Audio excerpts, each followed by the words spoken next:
Hi, I'm Myra TDS, 37 years old, a wife, a mother of three, and a teacher.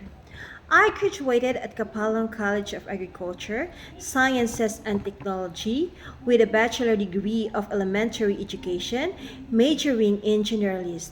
I've been teaching for over 10 years now, currently handling grade 5 students, teaching science, mathematics, and English subjects.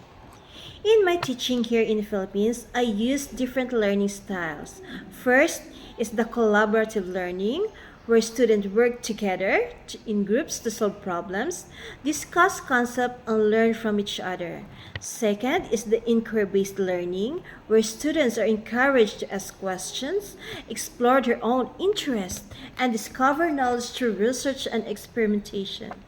Third is the technology integration. I use technology to enhance learning, provide access to information, and engage students in new ways. And lastly, the differentiated instruction to meet the individual needs of my students. Here in the Philippines, teaching is not just a job.